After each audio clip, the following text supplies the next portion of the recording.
আল্লাহ রাব্বুল আলামিন বলেন ইল্লা মান তাবা, হে গোলাম যদি তুমি তওবা করতে পারো, ওয়া আমানা ঈমান আনতে পারো, ঈমান আনার পরে ওয়া আমিলা আমালান সলিহা, ঈমান আনার পরে যদি তুমি নেক কাজ করতে পারো, আল্লাহ বলেন ফাউলাইকা ইউবাদদিলুল্লাহু সাইয়্যাতিহিম হাসানাত।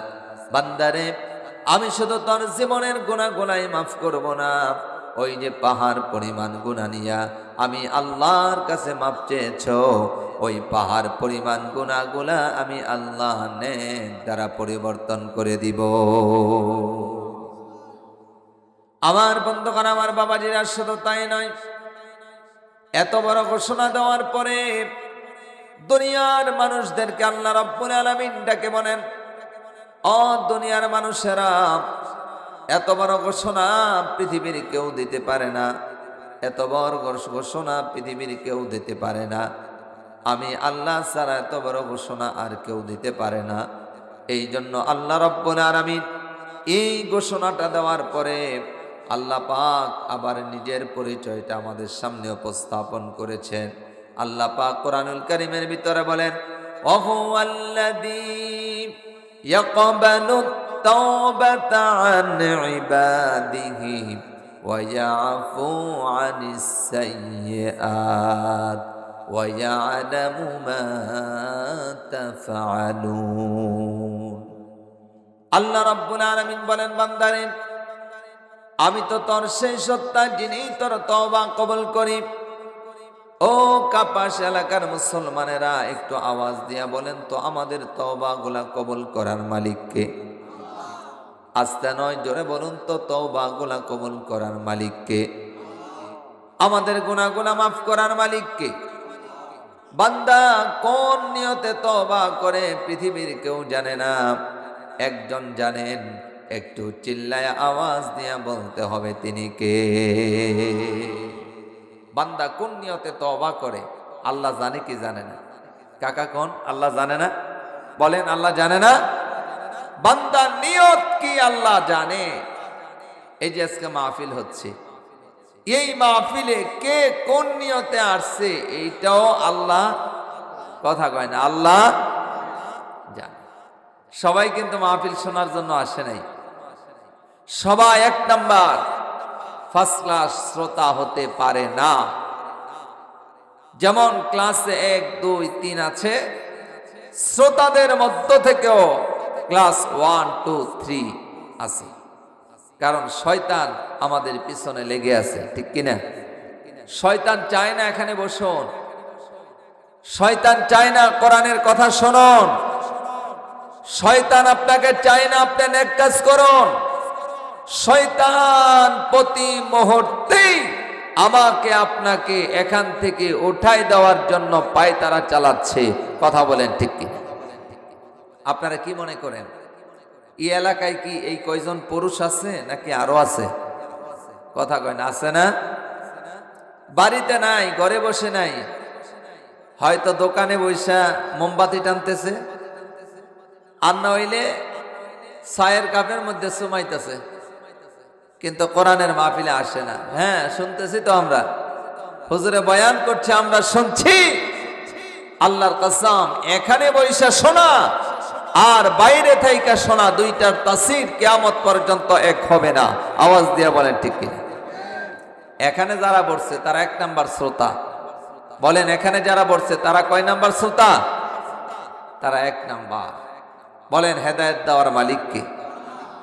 আল্লাহ চাইলে কি আল্লাহর ওলি বানাই দিতে পারে না? কথা বলেন, আল্লাহ চাইলে কি পারে না?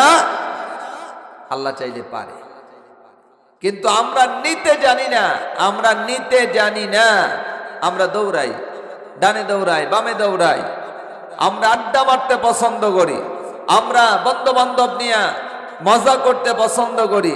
আরে ভাই, মানুষ যে কত আফসোস করবে একটা মুহূর্তের জন্য।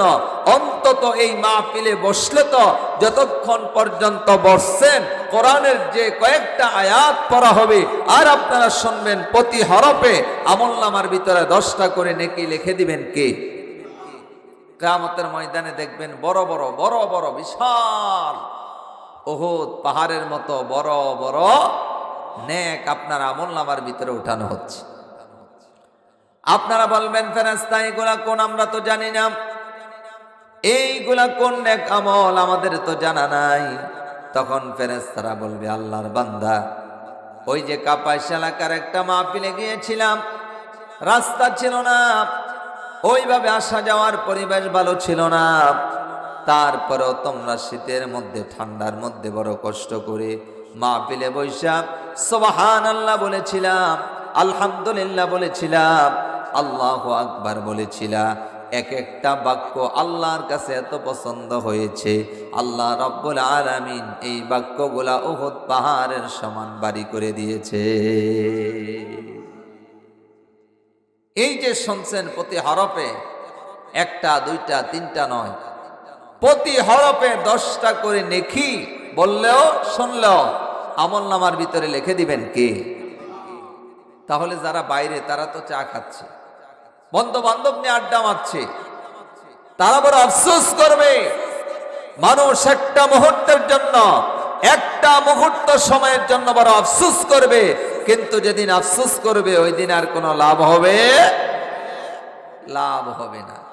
গল্প একটা শোনাই, তারপরে ওয়াজ শুরু করি আস্তে আস্তে। আপনারা আছেন তো না চলে যাবেন? হ্যাঁ আছেন তো?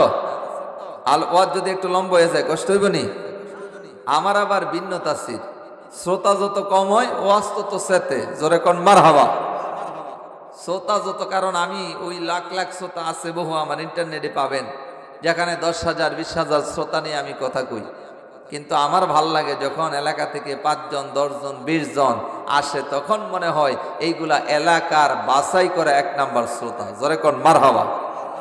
তখন আমার খুব ভাল লাগে, কারণ মাঠ ভরা মানুষ হেদায়েত পেল না, 2 জন থেকে 1 জন যদি হেদায়েত দিয়ে যাইতে পারে তাহলেই তো এই মাহফিল সফল। কথা বলেন ঠিক কিনা?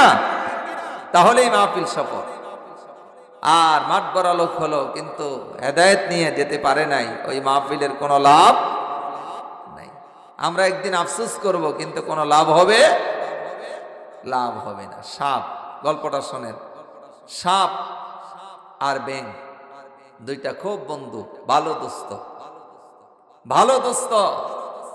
একদিন ব্যাঙ সাপকে বলছে, বন্ধু তোমার সব আমার ভাল লাগে, কিন্তু তুমি যে এই যে আঁকা বাঁকা হয়ে চলো, এটা আমার কাছে ভাল লাগে না, এটা আমার কাছে পছন্দ হয় না, তুমি একটু সোজা হয়ে চলতে পারো না? সাপ কয়, কার সঙ্গে বন্ধুত্ব করলাম? আমার ভুল ধরা শুরু করেছে, না তোর সঙ্গে বন্ধুত্ব কার, তোর সঙ্গে আর বন্ধুত্ব না। সাপে ফুস করলো, ব্যাঙকে খেয়ে ফেলবি। ব্যাঙ দিছে লাভ, ডোবার ভিতরে অনেকক্ষণ সাপ দৌড়াইলো, কিন্তু আর পাইলো না। ঠান্ডার দিন তো, না পাইয়া ভাবলো কি করা যায়। অনেকক্ষণ পানিতে সাঁতার কাটলাম, হালকা রৌদ্র ওঠার পরে সাপ বলে, রৌদ্রটা তো ভালোই টেস্ট, ভালো মজা লাগতেছে। ক্ষেতের আমাদের গাজীপুরের ভাষায় আমরা বলি লাইল, বলেন গাজীপুরের ভাষায় কি বলি? লাইল। কোন এলাকায় বলে আইল, তো আমরা বলি লাইল। আপনারা কি বলেন? লাইল। হালকা রৌদ্রের ভিতরে মিষ্টি রোদ গ্রহণ করার জন্য সাপ আইলের মধ্যে বা লাইলের মধ্যে শুয়ে রয়েছে। এমন সময় আপনারা কৃষক হাতের ভিতরে লাঠি নিয়ে হাল চাষ করতে যাচ্ছেন, দেখলেন রাস্তার মধ্যে সাপ শুয়ে আছে, লম্বা সাপ, হাতে লাঠি। কি ছেড়ে দিবেন না লাঠি দিবেন? লাঠি দিয়া মাথা বাইঙ্গা একেবারে সোজা করে শোয়ে রাখছে। এবার ব্যাঙ কই, কি ব্যাপার? আমার বন্ধু তো আমারে তালাশ করে না, আমার বন্ধু তো আমারে খোঁজে না। এই দেখি আমার বন্ধু কই আছে। দূর থেকে দেখা যায় আমার বন্ধু দেখি আমার কথা শুনেছে। আমার বন্ধু সোজা হয়ে শুয়ে আছে, দৌড়ে গেছে। বন্ধু তুমি কত ভালো, আমার কথা শুনলা। দৌড়ে যায় দেখে, আহারে কথা তো শুনছে, মাথা থাকা অবস্থায় না, মাথা ভাঙ্গা অবস্থায়। তখন ব্যাঙ আফসোস করে বলেছে, বন্ধু আমার কথা মতো যদি মাথা থাকা অবস্থায় সোজা হয়ে চলতা, তাহলে আজকে মাথা ভাঙ্গা অবস্থায় তোমাকে সোজা হওয়া লাগে না। আওয়াজ দিয়ে বলেন ঠিক কিনা? আজকে কোরআনের মাহফিল হচ্ছে, আজকে কোরআনের তাফসীর হচ্ছে, আজকে আমরা মানুষকে আহ্বান করছি, কোরআনের দিকে আহ্বান করছি, ইসলামের দিকে আহ্বান করছি, সরল এবং সহজ পথের দিকে আমরা আহ্বান করছি। এই আহ্বান যারা গ্রহণ করবে তাদের জন্য ভালো, আর যারা গ্রহণ না করবে ওই সাপের মতো মাথা ভাঙ্গা অবস্থায় কিয়ামতের ময়দানে আফসোস করবে। আল্লাহর কসম, একটু লাভ হবে না। আওয়াজ দিয়ে বলেন ঠিক কিনা? এই জন্য সম্মানিত ভাইরা, এই দুনিয়াটা হলো কামাই করার জায়গা, দুনিয়াটা হলো কামাই করার জায়গা আখিরাতের জন্য। তাহলে আমি তওবা নিয়ে কথা বলছি, অত্যন্ত গুরুত্বপূর্ণ বিষয়। আল্লাহ বলেন, ওয়াহুয়াল্লাযী ইয়াকবালু তাওবাতা আন ইবাদিহি ওয়া ইয়াফু আনিস সাইয়্যাত ওয়া ইয়ালামু মা তাফআলুন। বান্দারে, আমি তো তোর সেই সত্তা যিনি তোর তওবা কবুল করি, তোর গুনাহ মাফ করি। বান্দা কোন নিয়তে তওবা করস পৃথিবীর কেউ জানে না, আমি আল্লাহ জানি। জোরে কোন আল্লাহু আকবার। তাহলে আল্লাহ আমাদের মনের খবরটা জানে কি জানে না? আওয়াজ দেয়া বলেন, জানে কি জানে না? আমার প্রিয় মুসল্লিরা, আপনাদেরকে আমি বুখারীর একটা হাদিস শোনাতে চাই। বুখারীর একটা লম্বা হাদিসের মাধ্যমে প্রমাণ হয়ে যাবে আল্লাহ পাক বান্দার তওবা কেমনে কবুল করে। আমার বন্ধুগণ, বুখারীর বর্ণনার ভিতরে আসছে আল্লাহর এক বান্দা তো গুনাহগার, গুনাহ করতে করতে আল্লাহর বান্দা এত বড় গুনায় জড়িয়ে ফেলেছে, কিছু হইলেই শুধু মানুষ মারে, কিছু হইলেই মানুষ মারে। সহিহ বর্ণনা, বুখারীর বর্ণনা, মানুষ মারতে মারতে ৯৯টা মানুষ মারছে। আওয়াজ দিয়া বলেন তো, মানুষ মারা ভালো কাজ না খারাপ কাজ? ৯৯টা মানুষ মারার পরে আল্লাহর বান্দার একটা হুশ আইছে, এই আমি যে শুধু মানুষ মারি, একদিন তো আমাকেও মরতে হবে। আল্লাহর আদালতে আমাকে জীবনের হিসাব নিকাশ দিতে হবে। তো আমি যে মানুষ মারি, আল্লাহ যদি কয় একটা মানুষ বানায় দেখা, আমি কেমনে আল্লাহর সামনে হিসাব দিব? আল্লাহর বান্দা সিদ্ধান্ত নিয়েছে আর কোনোদিন মানুষ মারবেই না। বলেন, আল্লাহর বান্দার সিদ্ধান্তটা ভালো না খারাপ? একটু কথা বলেন। আল্লাহর বান্দার সিদ্ধান্ত নিল আর কোনোদিন মানুষ মারবে না। আমার বন্ধুগণ, তাই আল্লাহর বান্দা সিদ্ধান্ত নিল, আমি একজন ভালো মানুষের হাত ধরে তওবা করব, আর কোনোদিন আমি মানুষ মারার কাজে যাব না। আল্লাহর বান্দা একজন আবেদ ব্যক্তির কাছে চলে গেলেন, আর আবেদের কাছে যায়, কই হুজুর, আপনার কাছে বহু লোক আসে, আপনি বুজুর্গ মানুষ, হুজুর আপনার আমল বড় ভালো, হুজুর আমি এসেছি, আমাকে একটু তওবা পড়ান, আমি বড় গুনাহগার। বলে, আল্লাহর বান্দা তুমি কি গুনাহ করেছ? আবার যেন ডাক দেয়, কই হুজুর আমি কি গুনাহ করছি জানেননি? আমার সারা জীবন শুধু আমি মানুষ মারার খেলা করেছি। হুজুর আমার জীবন একটা নয়, দুইটা নয়, হুজুর আমার জীবনে আমি ৯৯টা মানুষ মেরেছি। বলেন তো, আমার মতো গুনাহগার যদি তওবা করি, আল্লাহ রব্বুল আলামিন আমার তওবাটা কবুল করবনি? আমার মতো গুনাহগার যদি আল্লাহর দরবারে তওবা করি, কবুল হবে? আলেম না তো আবেদ, মানে আলেম না আবেদ, আলেম না কিন্তু ইবাদত করে ভালো। মনে মনে কই, জীবনে একটা অনর্থক একটা পীর পাও মারলাম না, অনর্থক জীবনে একটা গাছের পাতাও ছিললাম না। তো এই লোকটা মানুষ মারছে, আবারও একটা নয়, দুইটা নয়, ৯৯টা মানুষ মারছে। আল্লাহ যদি গজব দেয়, তার গজবে আমিও মারা যাব। আবেদ ব্যক্তি তো ভয় পেয়ে গেছে, কয় তোমার মতো গুনাহগারের জায়গা আল্লাহর দরবারে হবে বাহির হয়ে যায়। আবেদ কয়, আমার মতো গুনাহগারের জায়গা যদি আল্লাহর কাছে না হয়, আপনারও রাইহার লাভ নাই। আরেকটা আল্লাহর একজন আবেদকে দুনিয়া থেকে বিদায় করে দিলেন। আপনারা বলেন আগে ছিল 99, এখন সংখ্যা আরো একটা বাড়ছে। বলেন তো খুনের সংখ্যা কত হলো? 100 পূর্ণ হয়ে গেল, সহিহ বর্ণনা।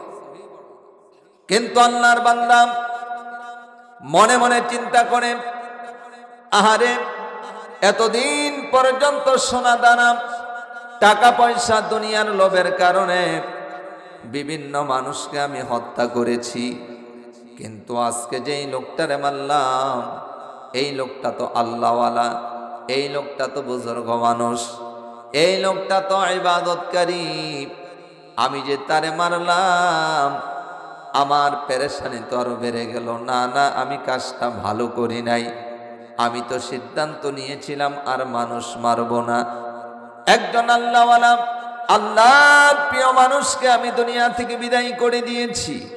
না না না, আমার দ্বারা আর হবে না, আমি আর এই কাজ করব না। লোকটা পাগল পারা হয়ে গেল, এখানে সেখানে দৌড়াই। এক লোক ডাক দিয়া কয়, আল্লাহর বান্দা অমুক মহল্লায় একজন আলেম আছে, ওই আলেমের কাছে যাও। ওই আলেমের কাছে যাইয়া আলেমের হাত ধরে তওবা করো, আর কোনোদিন মানুষ মারবা না। আমার আল্লাহ রব্বুল আলামিন তোমারে মাফ করে দিবে। বুখারীর বর্ণনার ভিতর আছে, আল্লাহর বান্দা সগী নিয়ত করে আল্লাহর বান্দা আবার দোষ শুরু করছে। আহারে আর কোনোদিন মানুষ মারব না, আর কোনোদিন মানুষের গায়ে আমি হাত দিব না। আল্লাহর বান্দা তওবা করার জন্য যখন দোষ শুরু করছে, আইন সময়ে মালাকুল মাউত আজরাইল আলাইহিস সালামকে আল্লাহ ডাক দিয়ে কয়, আজরাইল আমার বান্দা তওবা করার জন্য দৌড়ায়। রে আজরাইল, আমার বান্দা তওবা করার জন্য দৌড়ায় রে। আমার বান্দা তওবা করার জন্য দৌড়াইলে কি লাভ হবে?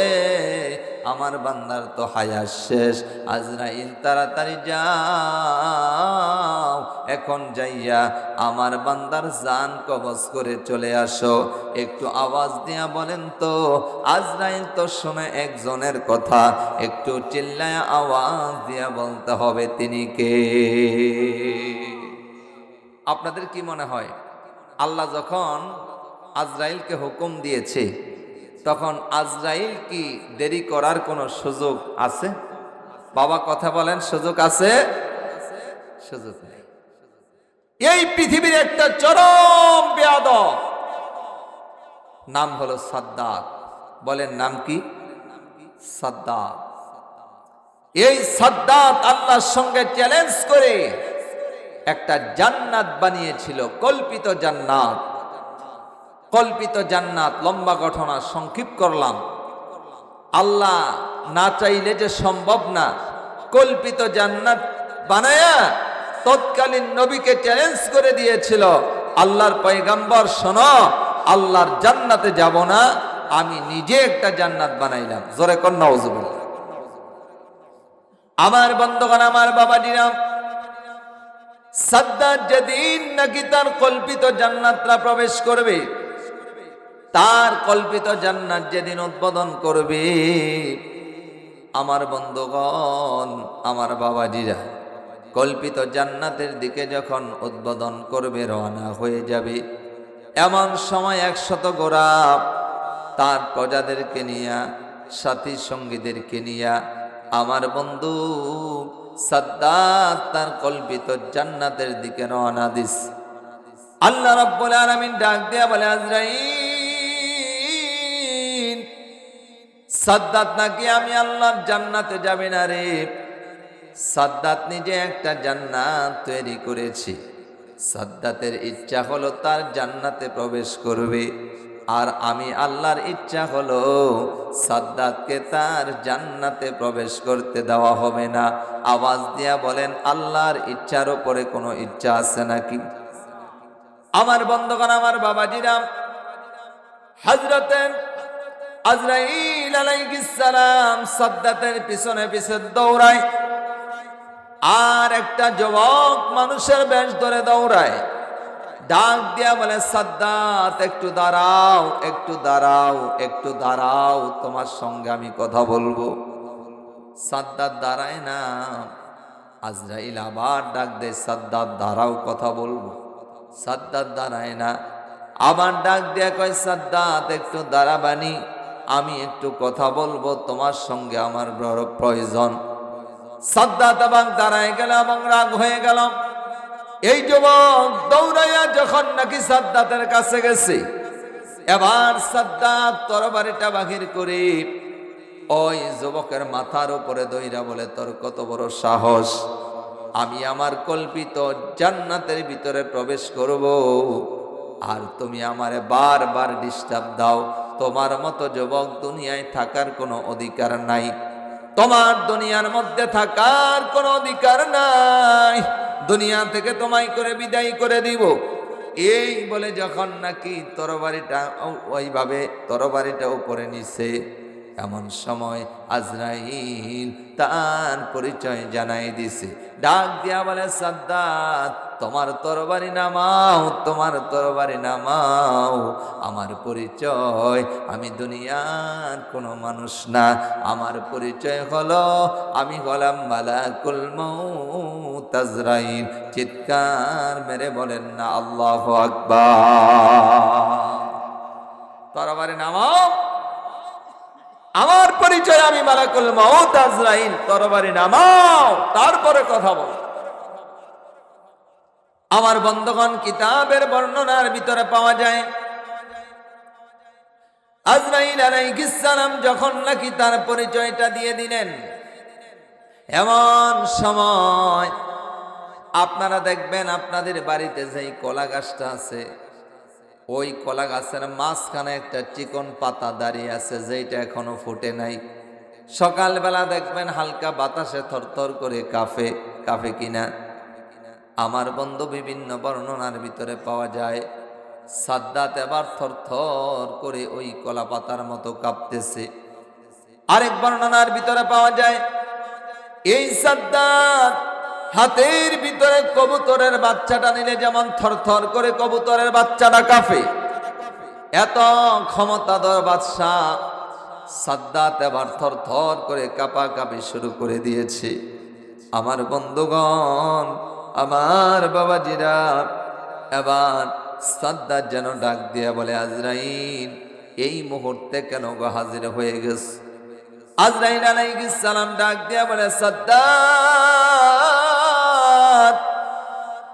আমি মানুষের কাছে একবার আসি রে, আমি কারো কাছে দুইবার আসি না, আমি একবার আসি। আমি এসেছি তোমার জানটা কবজ করার জন্য। আমার কাজ হলো মানুষের জান কবজ করা। এবার যেন এইভাবে সাদ্দাত ডাক দিয়া বলে, আজরাইল আমার একটু সময় দিবিনি, আমারে একটু সময় দে, আমি কথা দিলাম। আজরাইল আমার একটু সময় দে, আমি কথা দিলাম, আমি শুধুমাত্র একবার আমি বড় শখ কইরা যে জান্নাত বানাইলাম, ওই জান্নাতে প্রবেশ করব, আবার আইসা তোর সঙ্গে আমি ধরা দিব। আজরাইল ডাক দিয়ে কয়, ও সাদ্দাত, মানুষ হয়ে জন্মগ্রহণ করেছ, আল্লাহর হুকুম লঙ্ঘন করাই হলো তোমার কাজ। আমরা হলাম ফেরেশতা, আল্লাহর হুকুমের একটা সেকেন্ড এদিক সেদিক করতে পারি না। চিৎকার মেরে বলেন না আল্লাহু আকবার। ভিতরে পাওয়া যায় সাদ্দাতের একটা পা, খুব ভালো করে শোনো, কিসের বাহাদুরি!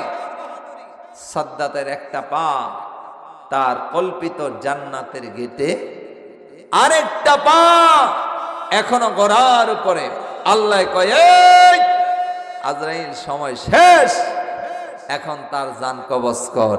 ওখানেই তার জানটা কবজ হয়ে গেছে। চিৎকার মেরে বলেন না আল্লাহু আকবার। তাহলে আমরা এই যে দুনিয়াতে আসছি ভাই, কে যে কখন চলে যাব তার কোনো গ্যারান্টি, কথা বলেন, কোনো গ্যারান্টি?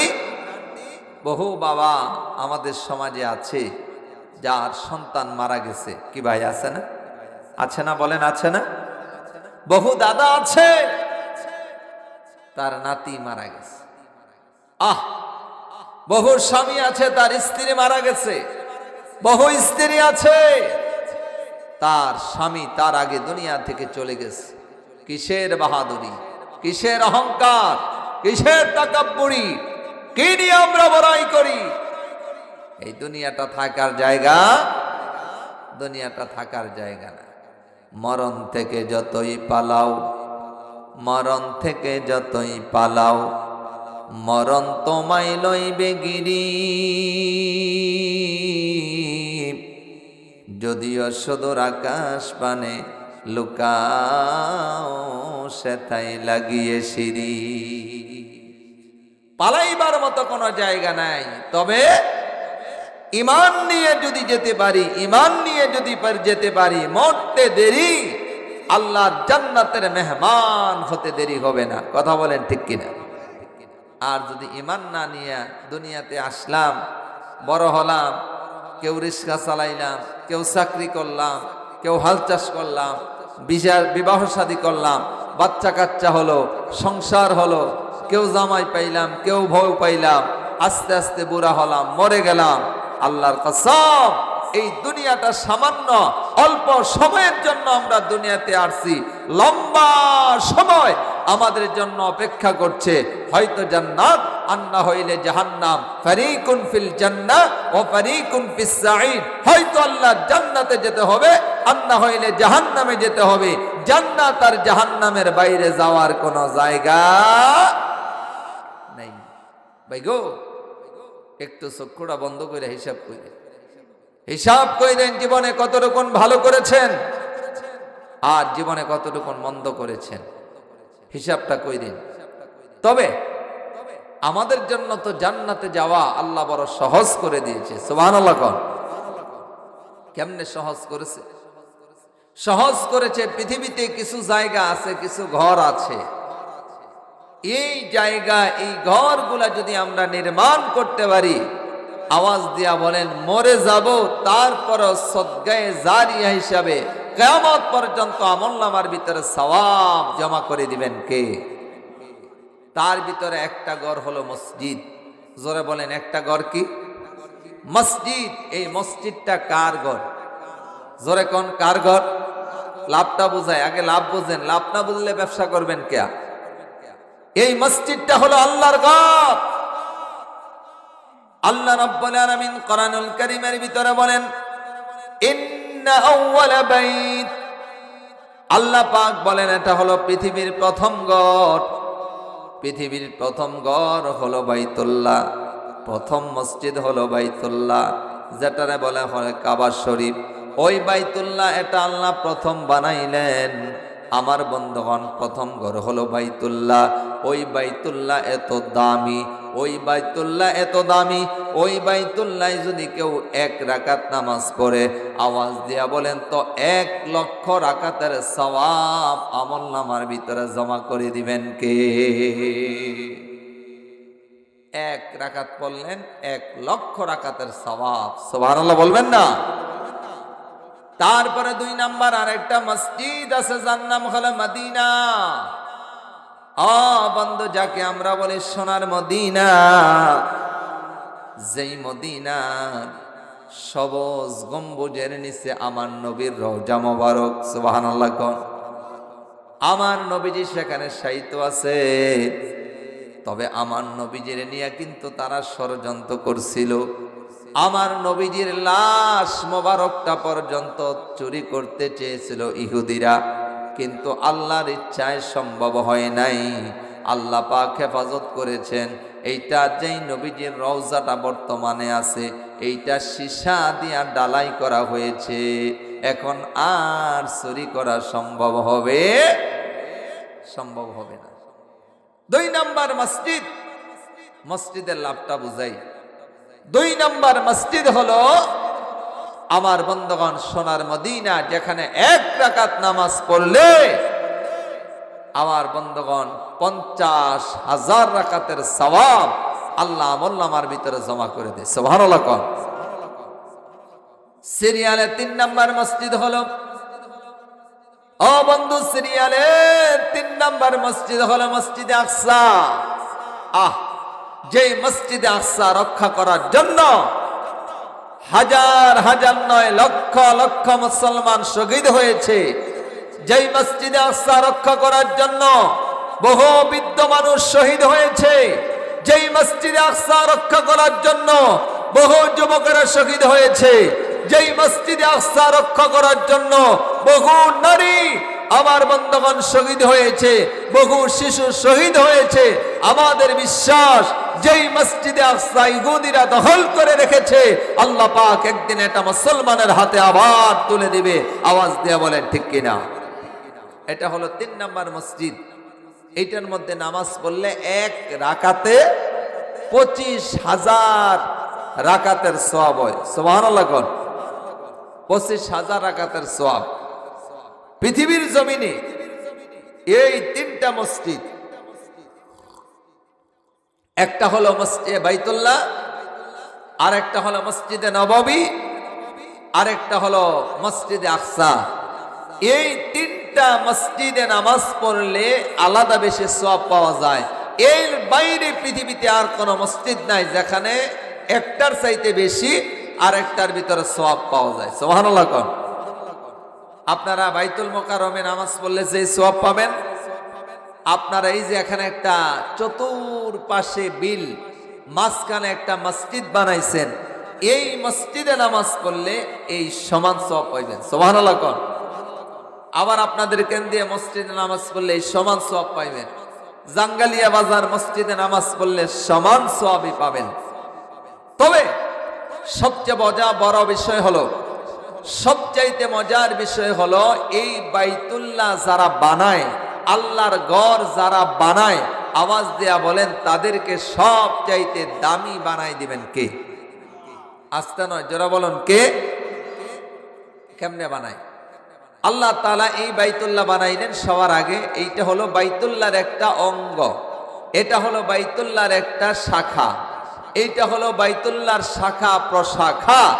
মসজিদ এটা এমন জিনিস, মসজিদে দান করলে সওয়াব, মসজিদে ঝাড়ু দিলে সওয়াব, মসজিদ বানাইলে সওয়াব, মসজিদের দিকে তাকাইলেও সওয়াব। সুবহানাল্লাহ। এটা এত দামি। একটা গোপন সংবাদ আপনাদের কাছে বলে দেই, কোথাও এটা পাবেন না, কেউ আপনাকে বলবে না। সেটা হলো, বহু মানুষ আছে বহু রোগ শোকে ভুগতেছে। আওয়াজ দিয়ে কোন আছে না নাই? বহু ডাক্তার দেখাইছে, ভালো হয় না।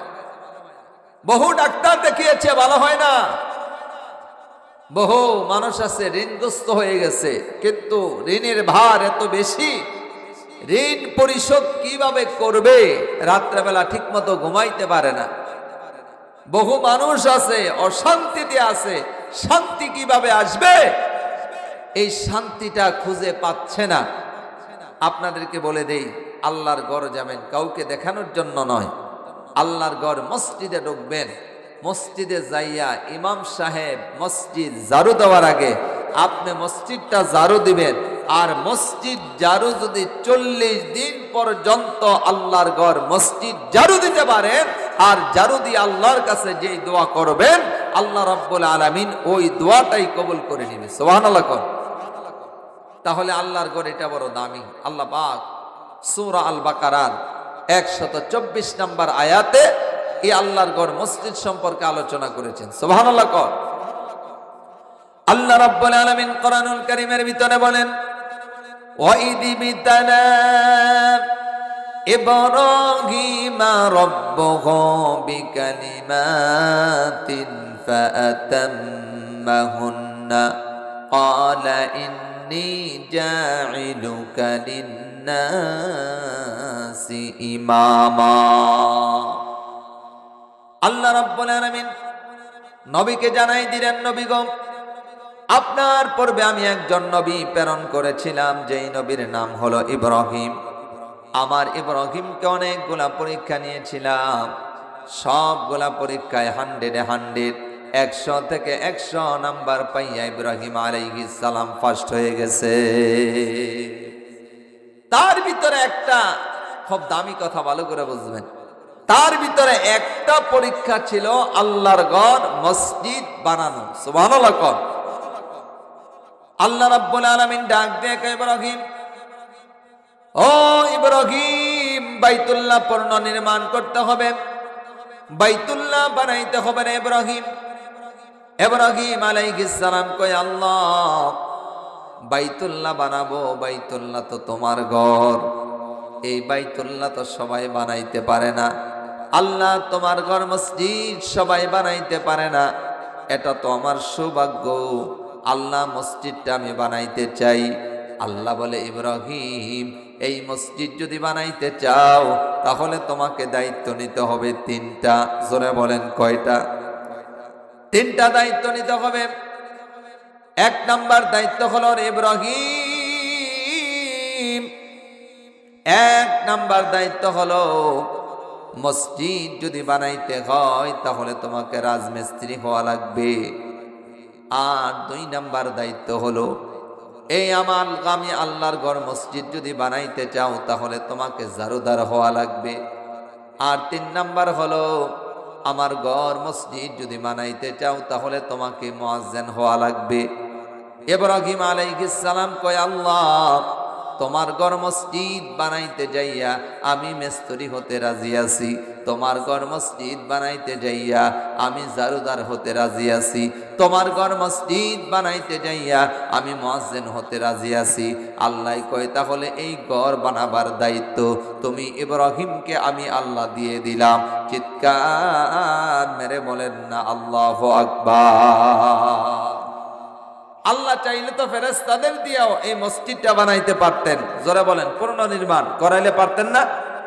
কিন্তু আল্লাহ কয় আমার ইব্রাহিমরে আমি দামি বানাবো, তামাম মিল্লাতের জন্য নেতা বানাবো। আমি আল্লাহ তাআলার জন্য মসজিদ বানায়া আমি ইব্রাহিমের দাম বাড়াইতে চাই। সুবহানাল্লাহ। তাহলে সমাজের মধ্যে যারা মসজিদ বানায় বলেন তাদের দাম বাড়ায় দেয় কে?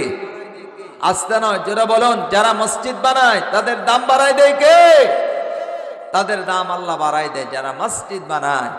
এটা চারটিখানি কথা না, এই ঘরটা আল্লাহর, এটা কারো ঘর না। আব্দুর রহমানের লাইগা মসজিদ বানায় না, কইটা আব্দুর রহমানের ঘর এটা কোয়া যাইব না, এইটা আব্দুল সাত্তারের ঘর এটা কোন যাইতো না, এইটা অমুকের জাহিদুল ইসলামের ঘর এটা কোয়া যাবে না, আব্দুল মান্নানের ঘর এটা বলা যাবে না। বলেন মসজিদ একমাত্র কার ঘর? জোরে জোরে জোরে জোরে জোরে কার ঘর? মসজিদ হলো একমাত্র আল্লাহর ঘর। এটা কোনো পাড়ার না, এটা কোনো গ্রামের নয়, এটা আলাদা কোনো মহল্লার নয়। একমাত্র পৃথিবীর ভিতরে মসজিদ এমন একটা ঘর যেখানে নামাজ পড়ার অধিকার প্রতিটা মুসলমান রাখে। আওয়াজ দিয়ে বলেন ঠিক কিনা? প্রতিটা মুসলমান রাখে। মসজিদে নামাজ পড়ার অধিকার প্রতিটা মুসলমান রাখে। কারণ ঘরটা যে আল্লাহর। ঘরটা কার? কথা কন, ঘরটা কার? আল্লাহ কয় আমার ঘর তোরা বানাবি, তোর দাম আমি বাড়াই দেব। সুবহানাল্লাহ কর। আমার ঘর তোরা জারু দিবি, তোদের দাম আমি বাড়াই দেব। আমার ঘর তোরা সুন্দর করবি, তোদের দাম আমি বাড়াই দেব। এই যে আজকে আমরা এখানে যারা আসছি, আমি আসছি, হুজুররা আসছে, আপনারা আসছেন, আল্লাহর কসম আল্লাহর ঘরের মহব্বতে আমরা আসছি। কথা বলেন ঠিক কিনা? এই যে বিরাট মেলা আপনারা সাজাইলেন, বিরাট বড় মেলা সাজাইলেন, কোরআনের মেলা। এই মেলাটা সাজাইছেন আল্লাহর ঘরকে কেন্দ্র কইরা, আল্লাহর ঘর মসজিদ সুন্দর বানাবার জন্য এই মেলা আপনারা সাজাইছেন। আওয়াজ দিয়ে বলেন ঠিক কিনা? আপনারা ভাগ্যবান, আপনারা কপাল বলা, আল্লাহ আপনাদের কপাল ভালো করেছেন, এই জন্য আপনারা এত বড় মেলা সাজাইতে পারছেন। আল্লাহ ডাক দিয়ে ইব্রাহিম মসজিদ বানাইতে হবে। ইব্রাহিম আলাইহিস সালাম কয় আল্লাহ আমি রাজি। রাজমিস্ত্রি রাজি, মুয়াজ্জিন রাজি, জারুদার রাজি। সুবহানাল্লাহ কোন? আল্লাহ কয় তাহলে শুরু করো। মসজিদটা শুরু করতেছে, খুব ভালো করে বুঝবেন। মসজিদটা শুরু করতেছে। আল্লাহ কয় এই শুরু করো। হযরত ইব্রাহিম আলাইহিস সালাম বলে আল্লাহ শুরু করব, ডিজাইন দেন। মসজিদ বানানোর আগে ডিজাইন দরকার আছে না? আল্লাহ মসজিদ বানাবো, আল্লাহ আমাকে একটা ডিজাইন দেন। আমাকে ডিজাইন দিলে আমি মসজিদ বানাইব ওই ডিজাইন মতো। আল্লাহ রব্বুল আলামিন আবার নিজে একটা ডিজাইন দিয়ে দিলেন, ইব্রাহিম মসজিদটা এইভাবে বানাও। এই কয়েকটা খুঁটি হবে, এতটুকু কোনটা হবে, এই কয়েকটা পিলার হবে, এইভাবে মসজিদটা বানাও। ইব্রাহিম আলাইহিস সালাম মসজিদ বানাবেন। আল্লাহ ডাক দিয়ে কয়, ইব্রাহিম মসজিদ বানাবার জন্য তুমি রাজমিস্ত্রি হতে রাজি হয়ে গেছো। আপনারা কি মনে করেন কাপাস এলাকার মুসলমানেরা? আওয়াজ দিয়া বলেন তো, রাজমিস্ত্রির সাথে একটা যোগালির দরকার আছে না নাই? কারণ যোগালি ছাড়া একলা মিস্ত্রি কাজ করতে পারে? আল্লাহ রাব্বুল আলামিন ডাক দিয়া বলে, ইব্রাহিম, ও ইব্রাহিম, আমি আল্লাহ তাআলা তোমাকে একটা যোগালি দিয়ে দিব। সুবহানাল্লাহ কোন? ইব্রাহিম আলাইহিস সালাম বলে, আল্লাহ যোগালি আপনি কারে দিতে চান? আল্লাহ বলে, ইব্রাহিম রে, তোমার সন্তান ইসমাইলকে আমি আল্লাহ রাব্বুল আলামিন যোগালি বানাই দিলাম। দেখেন মসজিদ বানাইলে লাভটা কি বুঝাইতেছে। বাবা হলেন মিস্ত্রি আর সন্তান হলেন যোগালি। সন্তান ইসমাইল কাঁধে করে করে পাথর আনে, আর ইব্রাহিম আলাইহিস সালাম এই পাথর একটা একটা একটা একটা করে লাগাইতেছে। সুবহানাল্লাহ কোন? আমার প্রিয় বন্ধুগণ, এবার ইব্রাহিম আলাইহিস সালাম মসজিদটা বানাইতে বানাইতে বানাইতে বানাইতে মোটামুটি উঁচু বানিয়ে ফেললেন। এমন সময় আল্লাহরে ডাক দিয়ে কয়, আল্লাহ আপনি যেই উঁচু ডিজাইন দিলেন এই ডিজাইন মতো তো আমি মসজিদ বানাইতে পারি নাই। আল্লাহর অনেক উঁচু বানাইতে হবে, আমি তো নিচে থাইকা এটা দাঁড়ায়া লাগুল পাই নাই, একটা মাসা লাগবে। আল্লাহ কই, ইব্রাহিম গড়টা যেহেতু আমার, এই মাসা ব্যবস্থা করার দায়িত্বটা হলো আমি আল্লাহ পাক একটা মাসা ব্যবহার করে দিল। মাসার ব্যবস্থা ইব্রাহিম আলাইহিস সালাম কয়, আল্লাহ তাহলে আমি কয় আজকে যাও, কালকে আইসো। পরের দিন আসছে, আয়সা দেখে বিশাল বড় একটা পাথর। সুবহানাল্লাহ বলবেন না? বাপ বেটা কেন 100 মানুষ ওই পাথর সরাইতে পারবে না, এত বড় পাথর আল্লাহ তাআলা মাসা হিসেবে দিয়ে দিয়েছে। সুবহানাল্লাহ কোন? হযরত ইব্রাহিম আলাইহিস সালাম মনে মনে কয়, এই কোণার ভিতরে আল্লাহ পাক এই পাথরটা দিলেন, এই পাথরের মধ্যে দাঁড়ায়া আমি আস্তে আস্তে লাগাবো, আস্তে আস্তে ওয়াল বানাইতে বানাইতে একটা সাইড আমি কমপ্লিট করতে পারবো। কিন্তু এত বড় পাথর বাপ বেটা দুইজন মিলা তো ওই পাশে নিতে পারবো না। এই যে ইব্রাহিম আলাইহিস সালাম মনে মনে বললেন, একটু আওয়াজ দিয়া বলেন তো, ইব্রাহিম আলাইহিস সালামের মনের কথাটাও শুনছেন কে? আমার বন্ধুগণ, আমার বাবাজিরা, আল্লাহ রাব্বুল আলামিন ইব্রাহিম আলাইহিস সালামকে ডাক দিয়া বলে, ও ইব্রাহিম, এত বড় পাথর তোমরা বাপ বেটা সরাইতে পারবা না, আমি আল্লাহ জানি। যেহেতু গড়টা আমার, কাজ করতেছো আমার, সাহায্য করার দায়িত্ব হলো আমি আল্লাহর। ইব্রাহিম রে, কোনো মেশিন লাগবে না, ইঞ্জিন লাগবে না, ব্যাটারি লাগবে না, চার্জ লাগবে না, কিচ্ছু লাগবে না।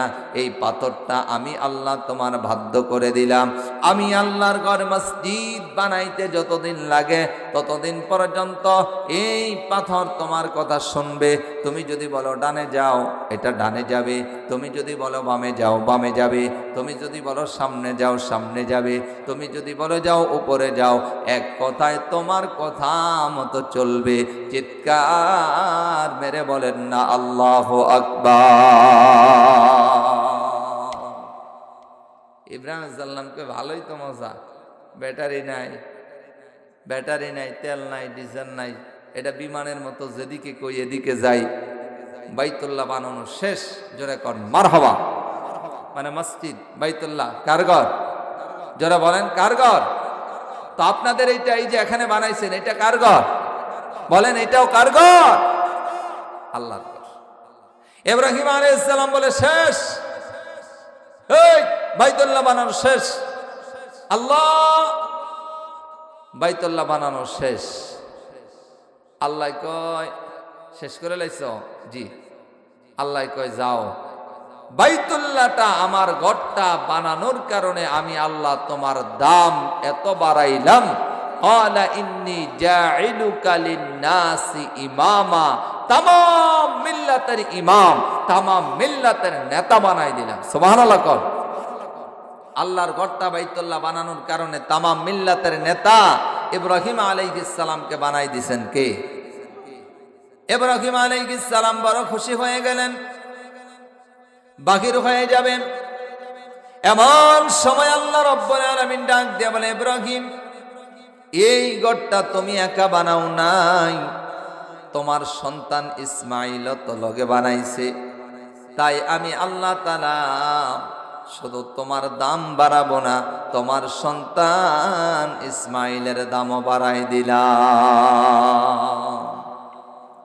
আল্লাহর ঘর বানাইলে গুলো সভাপতি সওয়াব পাইতো না, শুধু সেক্রেটারি না, শুধু সাংগঠনিক সম্পাদক নয়, এই মহল্লার যতটা মানুষ, শুধু মহল্লার নয়, পৃথিবীর বিভিন্ন প্রান্ত থেকে যারা একটা ইটার টাকা দিয়া সহযোগিতা করেছে, আল্লাহ পাক প্রতিটা মানুষের দাম বাড়াই দিবে। সুবহানাল্লাহ। কোন প্রতিটা মানুষের দাম আল্লাহ বাড়াই। সম্মানিত ভাইরা, আবার আসুন, আল্লাহ কয় দাম বাড়াই দিলাম। এইবার আল্লাহ কয় দাম তো বাড়াই দিছি। কয় জি আল্লাহ। কয় ঠিক আছে, যাও। চলে যাচ্ছে। আল্লাহ কয় দাঁড়াও দাঁড়াও, তোমরা দুইজনে খালি বানাও নাই। দেখেন আল্লাহর ঘর বানাইনি লাভটা কি? আল্লাহ কয় শুধু দুইজনে বানাও নাই, এই ঘর শুধু দুইজনে বানাও নাই, এই ঘর বানাইছো তুমি, পাথর লাগাইছো, তোমার সন্তান পাথর আইনা দিছে, আর একটা সহযোগিতা তুমি পাইছো, ওইটা হলো একটা পাথর যেটা মাসা হিসাবে ব্যবহার করছো। সুবহানাল্লাহ। কোন আল্লাহ কয় এই পাথরের দাম আমি বাড়াই দিব, যেহেতু আমার ঘর বানাইছি। সুবহানাল্লাহ বলবেন না? এবার আল্লাহ রাব্বুল আলামিন ডাক দিয়া বলে, ইব্রাহিম, এই পাথরটা বাইতুল্লাহর চার সামনে লাগাই দাও। আমার নবী যখন ১৬ লক্ষ সাহাবীদেরকে নিয়ে হজ করার জন্য গেলেন, আমার বন্ধুগণ, নবীজি আমার যখন তাওয়াফ শেষ করলেন, ওই পাথরের সামনে যাইয়া 2 রাকাত নামাজ পড়লেন। ওই পাথরের সামনে যাইয়া 2 রাকাত নামাজ পড়লেন। সাহাবীদেরকে বললেন, সাহাবীরা তোমরাও 2 রাকাত নামাজ পড়ো। সাহাবীরাও 2 রাকাত নামাজ পড়লেন। এবার সাহাবীরা বলে, ইয়া রাসূলুল্লাহ, নবী গো, এই যে 2 রাকাত নামাজ পড়লাম, এইটা কিসের নামাজ পড়লাম? নবীজি, কিসের নামাজ পড়লাম আমরা তো জানি না, এই পাথরের সামনে কিসের নামাজ? আল্লাহ পাক আবার জানাই দিলেন, সাহাবীরা রে, এই মসজিদটা বানানোর কারণে, আল্লাহর ঘর বাইতুল্লাহ বানানোর কারণে আল্লাহ পাক ইব্রাহিম নবীর দাম বাড়াই দিছে। আল্লাহর ঘর মসজিদ বানানোর কারণে ইসমাইল নবীর নাম বাড়াই দিছে। আল্লাহর ঘর মসজিদ বানানোর কারণে আল্লাহ পাক এই পাথরের দাম বাড়াই দিছে। এই পাথরের মধ্যে দাঁড়ায়া ইব্রাহিম আলাইহিস সালাম বাইতুল্লাহ আল্লাহর ঘর বানাইছিল, এই জন্য আল্লাহ পাক তার দাম বাড়াই দিছে। শুধু দাম বাড়াই নাই, কিয়ামত পর্যন্ত যত হাজি হজ করার জন্য আসবে, যত হাজি উমরা করার জন্য যাবে, আওয়াজ দিয়া বলেন তো, তাওয়াফ শেষ হওয়ার পরে মাকামে ইব্রাহিম নামক স্থানে 2 রাকাত নামাজ পড়ে কি পড়ে না? কিয়ামত পর্যন্ত শুধু আল্লাহর ঘর মসজিদ বাইতুল্লাহ বানানোর কারণে আল্লাহ পাক দাম বাড়াই দিয়েছে। সুবহানাল্লাহ। কোন তাইলে আপনাদের এই যে তাইলে এই যে আপনাদের এখানে কাপাস পশ্চিম পাড়া আল ফালা নূরে মদিনা জামে মসজিদ, এটার কল্যাণার্থে ও সমাজবাসীর উদ্যোগে যে মাহফিল, আপনারাও যদি আল্লাহর ঘর মসজিদে টাকা দিয়া, শ্রম দিয়া, বুদ্ধি দিয়া সহযোগিতা করতে পারেন, আওয়াজ দিয়া বলেন, আমার আপনার দামটাও বাড়াই দিবেন কে? আজ থেকে না, জোরে বলেন কে? মরে যাব, কিচ্ছু নিতে পারবো না, জমি জানা কিচ্ছু নিতে পারবো না, কিচ্ছু নিতে পারবো না। এই এলাকার মানুষ ধন্য, এই এলাকার মানুষের কপাল ভালো যে এখানে একটা মসজিদ হয়েছে, আমার আপনার ক্ষেতের উপর দিয়া, লাইলের উপর দিয়া হাইটা হাইটা, কোনো গাঁজাখোর না, কোনো বেনামাজি না, হাইটা হাইটা আল্লাহর ঘর মসজিদের মেহমানেরা যায়। কথা বলেন ঠিক কিনা? আপনারা তো বড় কপালওয়ালা মানুষ। বড় কপালওয়ালা মানুষ। এখানে একটা মসজিদ বানাইছেন, যেই মসজিদের মুসল্লিরা হাইটা হাইটা আপনার ক্ষেতের লাল দিয়ে আল্লাহর ঘর মসজিদে যায়, মসজিদের জায়গা যারা দিছে তারা তো কপালওয়ালা, মসজিদ যারা বানাইছে তারাও তো কপালওয়ালা। আমার আপনার ক্ষেতের লাল দিয়া আল দিয়া হাইটা যাওয়ার কারণে আল্লাহ পাক আমারে আপনারও কপালওয়ালা বানাই দিছে। আওয়াজ দিয়া বলেন ঠিক কিনা?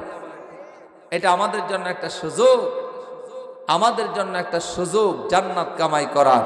আল্লাহ তাআলা আমাদের সকলকে আল্লাহর ঘর মসজিদে সহযোগিতা করে জান্নাতের মেহমান হওয়ার তৌফিক আল্লাহ যেন দান করে। বলেন আমিন। আরো জোরে বলেন আমিন। আরেকবার বলেন আমিন।